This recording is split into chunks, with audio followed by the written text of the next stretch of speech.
Cellular jail ইংরেজদের তৈরি এক বিভীষিকাময় কারাগার, যার প্রতিটি দেওয়াল, প্রতিটি ইট আজও সাক্ষী স্বাধীনতা সংগ্রামীদের ওপর ইংরেজদের নির্মম ও অমানবিক অত্যাচারের।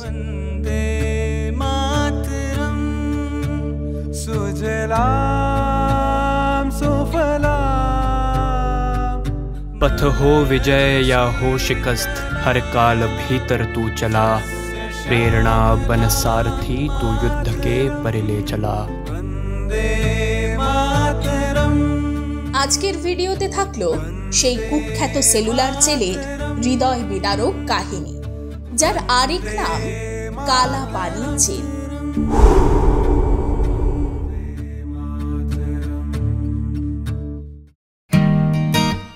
আগের ভিডিওতে কলকাতা থেকে পোর্ট ব্লেয়ার আসার যাবতীয় তথ্য আপনাদের সামনে তুলে ধরেছি।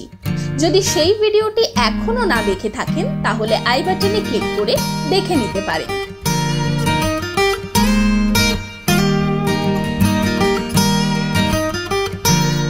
করবেনস্কোপ বিচ থেকে দুপুর 3টে নাগাদ আমরা রওনা দিলাম সেলুলার জেলের উদ্দেশ্যে।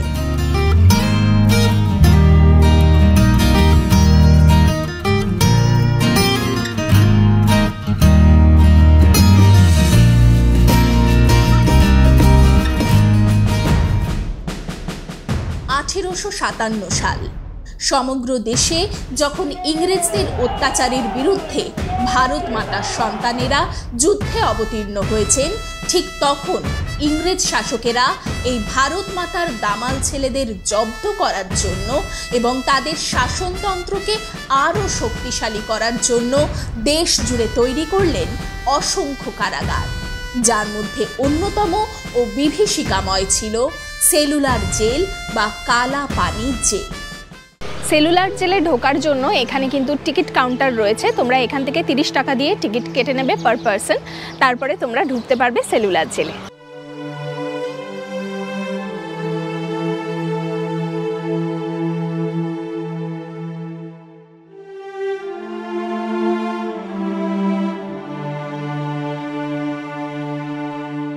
সেলুলার জেলে প্রবেশ করে প্রথমেই চোখে পড়বে কাঁচের আধারে রাখা এই জেলের মডেলটি।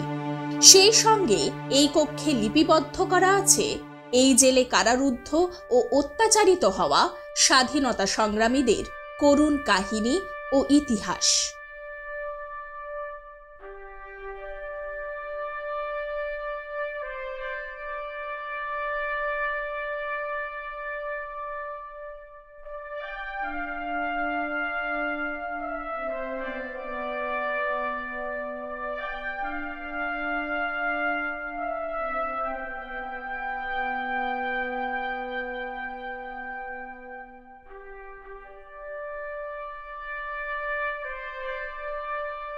ব্রিটিশদের অত্যাচারের কলঙ্কিত ইতিহাস লুকিয়ে রয়েছে এই সেলুলার জেলে। জেল প্রাঙ্গণে ঢোকার সময় প্রথমেই চোখে পড়বে স্বতন্ত্র জ্যোতি, যা 365 দিন 24 ঘন্টা প্রজ্বলিত রয়েছে, আর তার সামনেই রয়েছে এক বিশাল অশ্বত্থ বৃক্ষ, স্বাধীনতা সংগ্রামীদের ওপর হওয়া প্রতিটি অত্যাচারের নীরব সাক্ষী এই অশ্বত্থ বৃক্ষ। প্রাচীন অশ্বত্থ গাছটি 1998 সালে ভেঙে পড়লে সেই গাছেরই শাখা থেকে অতি যত্নে বড় করে তোলা হয় বর্তমানের এই অশ্বত্থ গাছটিকে।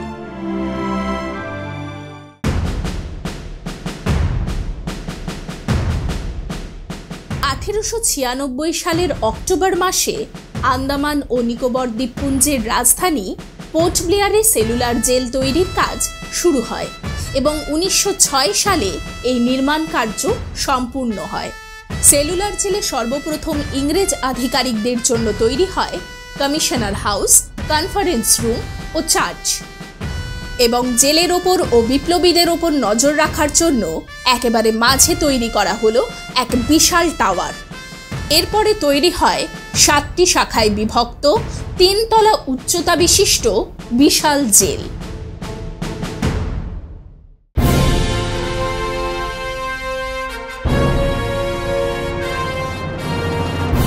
প্রত্যেক বিপ্লবী বিপ্লবীকে আলাদাভাবে রাখার জন্য জেলে 696টি সেল তৈরি করা হয়।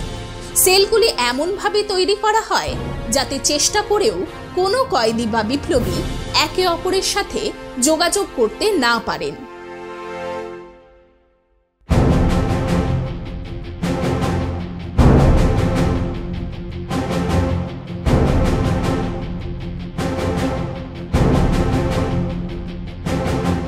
প্রতিটি সেলের দৈর্ঘ্য ছিল 4.5 মিটার এবং প্রস্থ 2.7 মিটার এবং প্রতিটি সেলের ভেতর 3 মিটার উচ্চতায় একটি করে জানালার ব্যবস্থা করা হয়।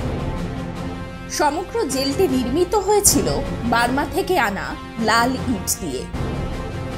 বন্দীদের রাখার জন্য এই ছোট্ট কুঠুরি বা সেলগুলির জন্যই এই জেলের নাম হয় সেলুলার জেল।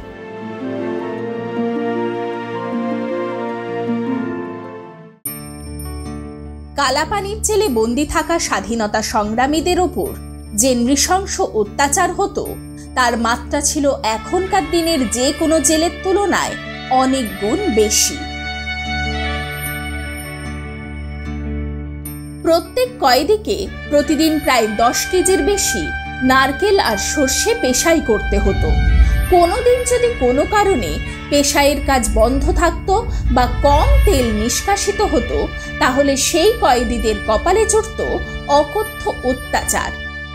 সেই কয়েদিকে একটি খুঁটির সাথে বেঁধে ঘন্টার পর ঘন্টা চলত চাবুক আঘাত, আর এই কাজে নিযুক্ত করা হতো জেলেরই কিছু কয়েদিদের।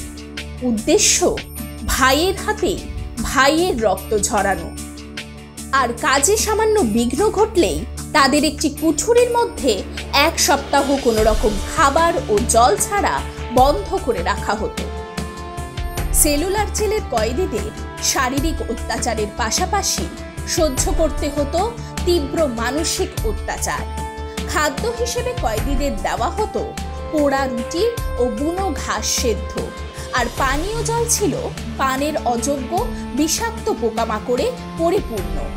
খিদের তাড়না সহ্য করতে না পেরে তাদের মধ্যে কেউ কেউ অনাহারে মারা যেতেন, আবার কেউ কেউ বেছে নিতেন আত্মহত্যার পথ।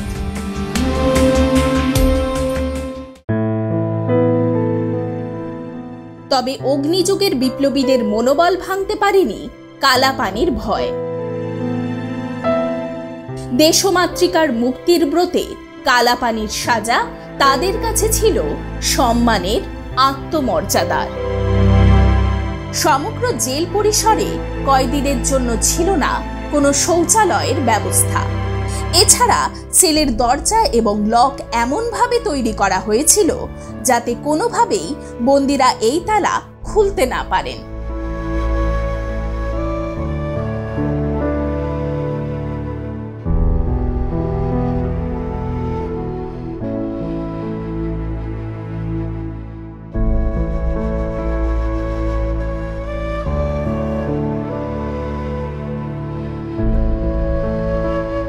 এই অত্যাচারের প্রতিবাদে বন্দীরা অনশন করেছেন বারবার। তখন তাদের জোর করে খাওয়ানো হতো। জোর করে খাওয়ানোর কারণে এই সেলুলার জেলে শহীদ হয়েছেন মহাবীর সিংহ, মোহন কিশোর নামদাস, মোহিত মিত্র প্রমুখ স্বাধীনতা সংগ্রামীরা।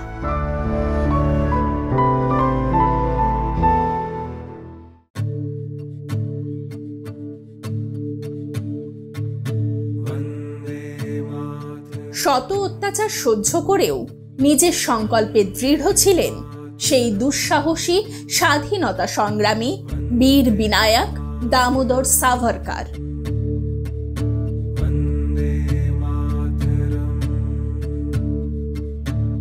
তিনি নিশ্চিত ছিলেন দেশ জুড়ে স্বাধীনতা সংগ্রামের যে লেলিহান শিখা জ্বলে উঠেছে তাতে ঔপনিবেশিক শাসনতন্ত্রের অবসান হতে বাধ্য।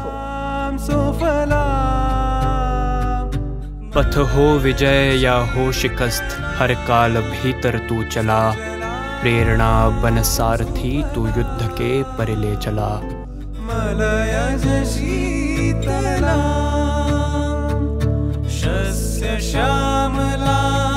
শুধুমাত্র ইতিহাসের পাতায় নয়, সেলুলার জেলের দেওয়ালেও খোদাই করা রয়েছে কালাপানির সাজাপ্রাপ্ত সেই সকল স্বাধীনতা সংগ্রামীদের নাম, যারা নির্দ্বিধায় দেশের জন্য বরণ করেছেন এই দুর্বিষহ যন্ত্রণাকে।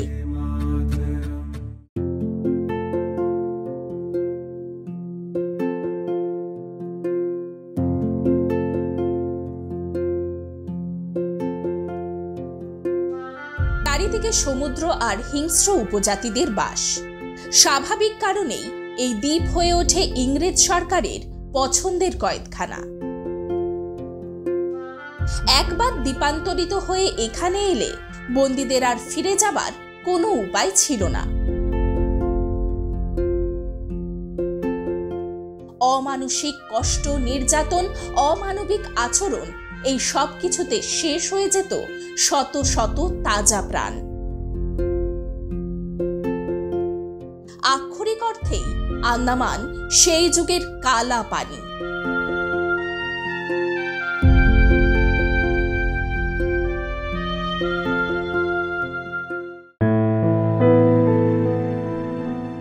সেলুলার জেলের 7টি শাখার মধ্যে বর্তমানে অবশিষ্ট রয়েছে 3টি শাখা, যেগুলিকে 1969 সালে রাষ্ট্রীয় স্মারক হিসেবে ঘোষণা করা হয় এবং অন্যান্য অংশে বর্তমানে নির্মিত হয়েছে সরকারি হাসপাতাল।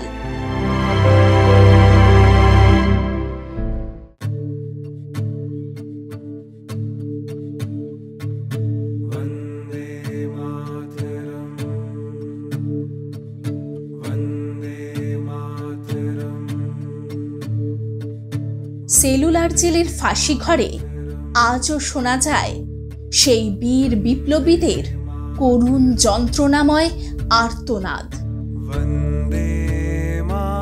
এত কিছু করেও দমিয়ে রাখা যায়নি ভারত মাতার বীর সন্তানেদের। তাদের গলা থেকে তখনও উচ্চারিত হতো বন্দে মাতরম।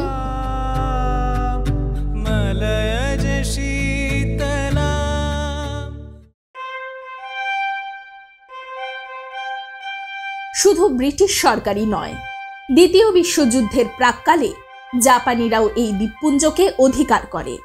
শুরু হয় অত্যাচার ও হত্যালীলার আরও এক অব্যাহত ধারা। অবশেষে 1943 সালের 30 ডিসেম্বর সেলুলার জেল পরিদর্শনে আসেন নেতাজি সুভাষচন্দ্র বসু। বর্তমানে নামাঙ্কিত নেতাজি স্টেডিয়ামের কাছে এই দিনে সুভাষচন্দ্র বসু তৎকালীন জাপানিদের রাজত্বকালে ত্রিবর্ণ রঞ্জিত জাতীয় পতাকা প্রথমবারের জন্য উত্তোলন করেন। পরবর্তীকালে এই সেলুলার জেলকে রাষ্ট্রীয় স্মারকের স্বীকৃতি দেয় ভারত সরকার। তো 5টা বেজে গেছে আর সেলুলার জেল বন্ধ হয়ে গেছে। আমরা বাইরে এসে একটু ওয়েট করছি। 5:45 থেকে এখানে রয়েছে লাইট অ্যান্ড সাউন্ড শো, সেটা আমরা দেখব। সেটার জন্য 5:30 থেকে ওনারা ভেতরে ঢোকাবেন। তো লাইট অ্যান্ড শো এর বিভিন্ন রকমের স্লট এখানে রয়েছে। আমরা একদম ফার্স্ট স্লটটা বুক করেছি 5:45-এরটা। আর এখানে যে লাইট অ্যান্ড সাউন্ড শোটা হয় সেটা কিন্তু অনলি অনলাইন থেকে টিকিটটা পাওয়া যায়, সেটার লিঙ্কও আমি দিয়ে দেবো।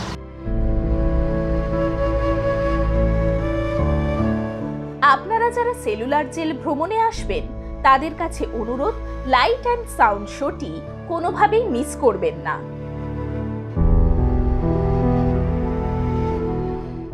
5:30 বেজে গেছে। আমরা 10 মিনিট মতো এখানে ওয়েট করলাম। এরপরে এখন টাইম হয়ে গেছে লাইট অ্যান্ড সাউন্ড শো এর। 5:45 থেকে শো শুরু হবে। আচ্ছা, তোমাদেরকে বলে দিই, এই লাইট অ্যান্ড সাউন্ড শো এর যে টিকিট প্রাইস সেটা হচ্ছে 300 টাকা করে পার হেড। এই শোটির মধ্যে দিয়ে সেলুলার জেলের করুণ ও যন্ত্রণাময় ইতিহাসকে অত্যন্ত সুন্দরভাবে উপস্থাপন করা হয়েছে। তাহলে চলো আর বেশি দেরি করব না, উপভোগ করে নিই লাইট অ্যান্ড সাউন্ড শো।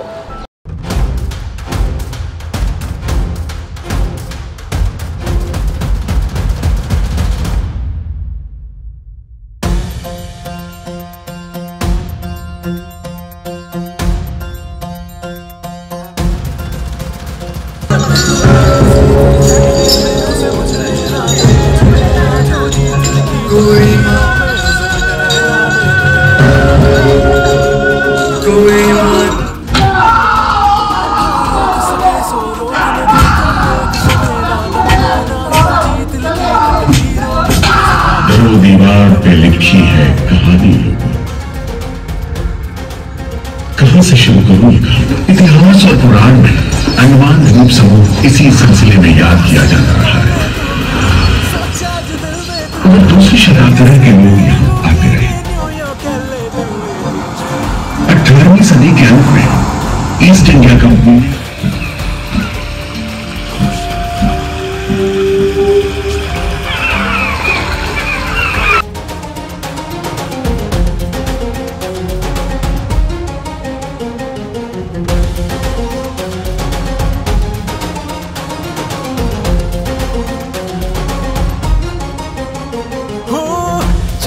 जमाना ये ताने लाख मारेगा, ठाना है तूने फिर भी तू कभी ना हारेगा।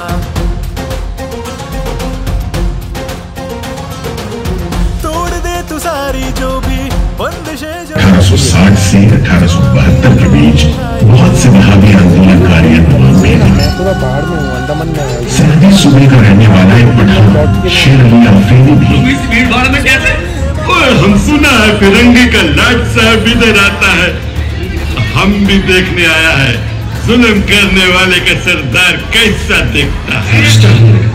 कि इस खूबसूरती के बीच रहने के लिए प्रिजनर होना भी मैं एक्सेप्ट कर लेता।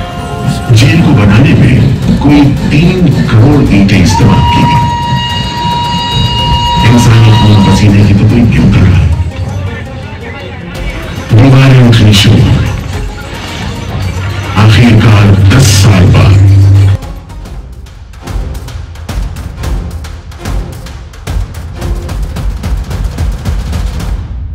असर पूरे देश पर पड़ा।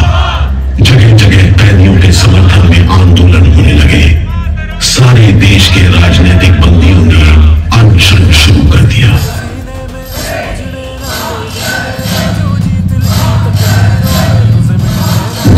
रविंद्रनाथ ठाकुर और कांग्रेस की कार्यकारिणी की तरफ से जवाहरलाल नेहरू ने कैदियों से भूख हड़ताल समाप्त करने की अपील की। मौत के घाट ले जाते हैं।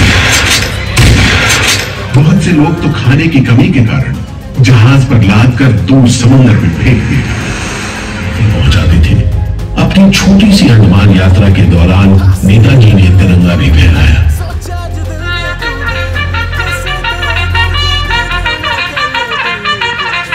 अगस्त 1945 में दूसरा महायुद्ध समाप्त हुआ और झेली वो सारी कुर्बानियां जो देशभक्त वीरों ने यहां दी, आज भी देशवासियों के दिलो दिमाग पर छपी हुई है। इसीलिए अंडमान के भूतपूर्व राजनीतिक बंदियों के भातृत्व मंडल की इच्छा को स्वीकार करते हुए भारत सरकार ने 30 अप्रैल 1969 को घोषणा की कि सेलुलर जेल को राष्ट्रीय स्मारक के रूप में सुरक्षित रखा जाएगा।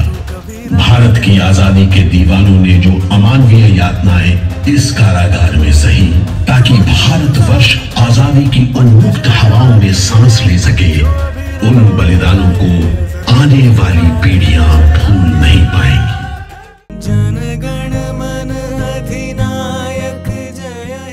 আপনারা যারা পরবর্তীকালে আন্দামানে ঘুরতে আসবেন তারা অন্তত একবার হলেও সেলুলার জেল থেকে ঘুরে আসবেন আর নিজের চোখে সাক্ষী থাকবেন ভারতীয় স্বাধীনতা সংগ্রামীদের অদম্য লড়াই আর তাদের উপরে হওয়া ব্রিটিশ সরকারের অকথ্য নির্যাতনের অসংখ্য অজানা কাহিনী।